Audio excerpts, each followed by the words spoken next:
എല്ലാവർക്കും ശ്രീജാസ് ഫുഡ്സിലെ പുതിയൊരു വീഡിയോയിലേക്ക് സ്വാഗതം. ഇന്നത്തെ റെസിപ്പി ഓണം സ്പെഷ്യൽ പുളിയിഞ്ചിയുടെ റെസിപ്പിയാണ്. സദ്യകളിൽ ഒഴിച്ചുകൂടാനാവാത്ത ഒന്നാണ് പുളിയിഞ്ചി അല്ലെ. പുളിയിഞ്ചി, ഇഞ്ചിപ്പുളി, ഇഞ്ചിക്കറി എന്നൊക്കെ നമ്മൾ പറയാറുണ്ട്. വളരെ രുചികരവും എളുപ്പത്തിലും നമുക്ക് എങ്ങനെയാണ് പുളിയിഞ്ചി തയ്യാറാക്കുന്നത് നോക്കാം. എല്ലാവർക്കും എൻ്റെ ഹൃദയം നിറഞ്ഞ ഓണാശംസകൾ നേരുന്നു. പുളിയിഞ്ചി ഉണ്ടാക്കാൻ നമുക്ക് പ്രധാനപ്പെട്ട ചേരുവകൾ ഇഞ്ചിയും പുളിയും തന്നെയാണ്. അപ്പോൾ ഇതാ ഇഞ്ചി എടുക്കുമ്പോൾ നല്ല മൂത്ത ഇതുപോലുള്ള ഇഞ്ചി വേണം എടുക്കാൻ വേണ്ടിയിട്ട്. അപ്പോൾ ഇത് കുറച്ച് സമയം നമ്മൾ വെള്ളത്തിൽ ഇട്ട് വെച്ചിട്ട് കുതിർത്ത് വെച്ചതാണിത്. അപ്പോൾ നമുക്ക് പെട്ടെന്ന് തന്നെ ഇതിന്റെ തൊലി മാറ്റിയെടുക്കാൻ പറ്റും. അതുപോലെ തന്നെ പുളി ഞാൻ എടുത്തിട്ടുള്ളത് 50 ഗ്രാം ആണ്. 150 ഗ്രാം ഇഞ്ചിയും 50 ഗ്രാം പുളിയാണ് ഞാൻ എടുത്തിട്ടുള്ളത്. പുളി എടുക്കുമ്പോൾ കുറച്ച് പഴകിയ പുളിയാകുമ്പോൾ നല്ല ഡാർക്ക് കറുപ്പ് കളർ കിട്ടും. ഇഞ്ചി തൊലി കളയുന്ന സമയം കൊണ്ട് നമുക്ക് ഈ പുളി ഒന്ന് കുതിർത്ത് വെക്കാം. ചൂടുള്ള വെള്ളം 2.5 കപ്പ് ഒഴിച്ചു കൊടുക്കുന്നുണ്ട്. നന്നായിട്ട് തന്നെ ഒന്ന് അരിയിച്ചെടുക്കണം. അപ്പൊ കുറച്ച് സമയം കഴിഞ്ഞിട്ട് നമുക്ക് ഇത് പിഴിഞ്ഞെടുക്കാം. ഇഞ്ചി ഇതാ തൊലി കളഞ്ഞെടുത്തിട്ടുണ്ട്. ഇനി ഇതൊന്ന് കട്ട് ചെയ്തെടുക്കാം. ഇഞ്ചി നമുക്ക് ഇതുപോലെ വട്ടത്തില് നൈസായിട്ട് അരിഞ്ഞെടുക്കാം. വളരെ നൈസായിട്ട് വേണം അരിഞ്ഞെടുക്കാൻ. ഇതുപോലെ ഇഞ്ചി മുഴുവനായിട്ടും അരിഞ്ഞെടുക്കാം. ഇഞ്ചി ഇതാ ഒരു പാത്രത്തിലേക്ക് ഞാൻ മാറ്റി കൊടുക്കുന്നുണ്ട്. ഇനി നമുക്ക് അടുത്തതായിട്ട് ഞാനിതാ ഇവിടെ ഒരു 10ഓളം ചെറിയുള്ളി എടുത്തിട്ടുണ്ട്. ചെറിയുള്ളി അതുപോലെ തന്നെ നമുക്ക് വട്ടത്തില് അരിഞ്ഞെടുക്കാം. തീരെ കനം കുറച്ചിട്ട് വേണം ഉള്ളി അരിഞ്ഞെടുക്കാൻ വേണ്ടിയിട്ട്. ചെറിയുള്ളി ഇതാ ഇതുപോലെ ഞാൻ അരിഞ്ഞെടുത്തിട്ടുണ്ട്. ഇതിനെ ഒരു പാത്രത്തിലേക്ക് മാറ്റാം. ഇനി ഇതാ ഞാൻ ഇതിലേക്ക് ഒരു പച്ചമുളക് ചേർത്ത് കൊടുക്കുന്നുണ്ട്. ഇത് നല്ല എരിവുള്ള പച്ചമുളക് ആയതുകൊണ്ടാണ് ഞാൻ ഒരെണ്ണം എടുത്തത്. എരിവില്ലാത്ത മുളകാണെങ്കിൽ 2ഓ 3ഓ എടുക്കാം. ഇനി ഇത് വട്ടത്തിൽ അരിഞ്ഞെടുക്കാം. പുളിയിഞ്ചി ഉണ്ടാക്കാനായിട്ട് ഞാനിതാ ഗ്യാസ് അടുപ്പിൽ ഒരു ഇരുമ്പ് ചീനച്ചട്ടി വെച്ച് കൊടുത്തിട്ടുണ്ട്. ചീനച്ചട്ടി നല്ല പോലെ ചൂടായി വന്നിട്ടുണ്ട്. ഇനി ഇതിലേക്ക് 4 ടേബിൾ സ്പൂൺ വെളിച്ചെണ്ണ ഒഴിച്ചു കൊടുക്കാം. പുളിയിഞ്ചിക്ക് ഏറ്റവും നല്ലത് വെളിച്ചെണ്ണയാണ്. വെളിച്ചെണ്ണ അതാ നല്ലപോലെ ചൂടായി വന്നിട്ടുണ്ട്. ഇനി ഇതിലേക്ക് അരിഞ്ഞു വെച്ചിട്ടുള്ള ഇഞ്ചി ഇട്ട് കൊടുക്കാം.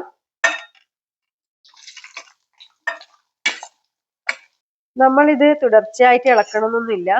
ലോ ഫ്ലെയിമിൽ ഇട്ടിട്ട് സാവധാനം ഇടക്കൊന്ന് ഇളക്കി കൊടുത്താൽ മാത്രം മതി. എന്നാൽ മാത്രമേ നമ്മുടെ ഇഞ്ചി നന്നായിട്ട് വെന്ത് വരുള്ളൂ. ഇനി ഈ സമയത്ത് ഒരു കഷ്ണം ഞാൻ കായം ചേർത്ത് കൊടുക്കുന്നുണ്ട്. കായം നന്നായിട്ടൊന്ന് ഒരിഞ്ഞു വരട്ടെ. ഇതിന്റെ കൂടെ ഇഞ്ചി ഇത് എണ്ണയൊക്കെ എടുത്തിട്ട് നന്നായിട്ട് തന്നെ വെന്ത് വന്നിട്ടുണ്ട്. അപ്പോൾ ഞാൻ ഇത് ഇളക്കുന്ന സമയത്ത് തന്നെ ഒരു സൗണ്ട് കേൾക്കാം.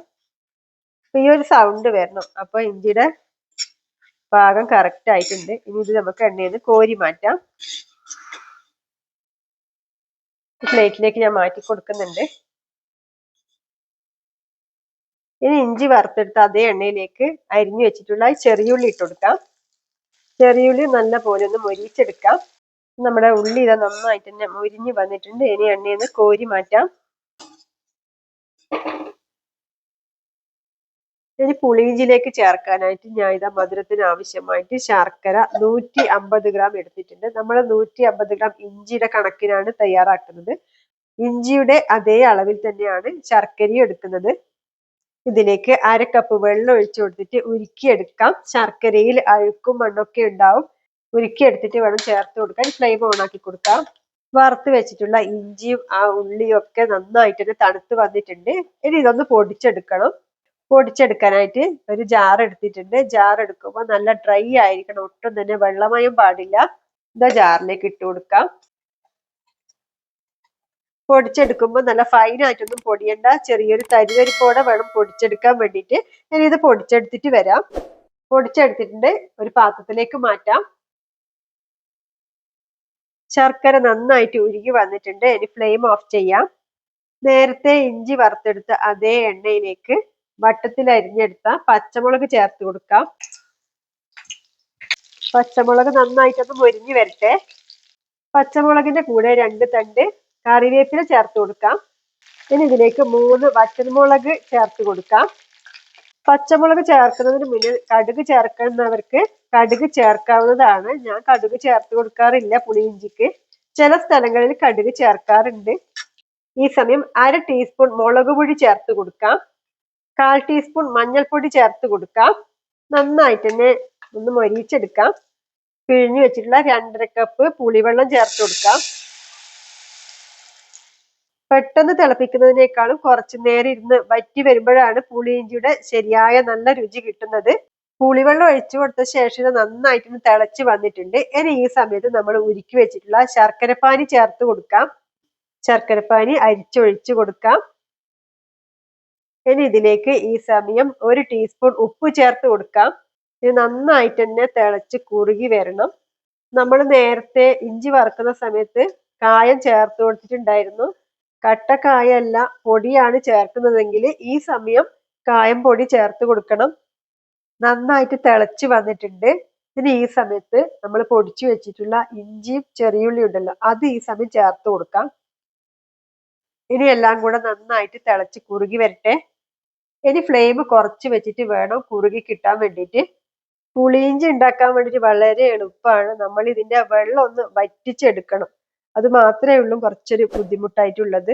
നമ്മളിത് ലോ ഫ്ലെയിമിൽ ഇട്ടിട്ട് വേണം വറ്റിച്ചെടുക്കാൻ വേണ്ടിയിട്ട്. അപ്പോഴാണ് പുളിയിഞ്ചിയുടെ ശരിയായ രുചി കിട്ടുന്നത്. നമ്മൾ പെട്ടെന്ന് ഉണ്ടാക്കണം എന്ന് വിചാരിച്ചിട്ട് ഫ്ലെയിം ഒക്കെ കൂട്ടി വെച്ചിട്ട് വറ്റിച്ചെടുത്താൽ ആ ഒരു രുചി കുറയും. അപ്പൊ അതൊന്ന് ശ്രദ്ധിക്കണം. നമ്മുടെ പുളിയിഞ്ചി ഏകദേശം ഇവിടെ ഒരു 15 മിനിറ്റോളം ആയിട്ടുണ്ട് കുറുകി വരാൻ തുടങ്ങിയിട്ട്. അപ്പോൾ ഇതാ ഈ ഒരു പാകത്തിൽ എത്തുന്ന സമയത്ത് ഫ്ലെയിം ഓഫ് ചെയ്യാം. കാരണം നമ്മളിത് ഇരുമ്പിന്റെ ചീനച്ചട്ടിയാണ്, നല്ല ചൂടുണ്ടാവും. അപ്പോൾ തണുത്ത് കഴിയുമ്പോഴത്തേക്കും നല്ല കറക്റ്റ് ആയിട്ട് കിട്ടും. ഇനി നമ്മുടെ സദ്യ സ്പെഷ്യൽ പുളിയിഞ്ചി നന്നായിട്ട് തണുത്ത് വരട്ടെ. ഒരു 4-5 മണിക്കൂർ കഴിഞ്ഞതിന് ശേഷം ഒന്ന് നന്നായി തണുത്ത് ഒന്നുകൂടി ഒന്ന് കുറുകി വരാനുണ്ട്. അപ്പോഴത്തേക്കിനും പുളിയിഞ്ചി നല്ല കറക്റ്റ് ആയിട്ട് കിട്ടും. ഇത് നല്ല തണുത്ത ശേഷം നമുക്കൊരു സെർവിങ് പാത്രത്തിലേക്ക് മാറ്റാം. പുളിയിഞ്ചി ഇതാ ഇവിടെ 4 മണിക്കൂർ കഴിഞ്ഞിട്ട് നന്നായിട്ട് തണുത്തിട്ടുണ്ട്. ഇനി ഈ പുളിയിഞ്ചി ഒരു പാത്രത്തിലേക്ക് മാറ്റാം. ഈ ഒരു ബൗളിലേക്ക് സെർവ് ചെയ്യാം. നമ്മുടെ പുളിയിഞ്ചി നോക്കൂ, കറക്റ്റ് ആയിട്ട് കിട്ടിയിട്ടുണ്ട്. ഈ ഒരു പാകത്തിലാണ് വേണ്ടത്.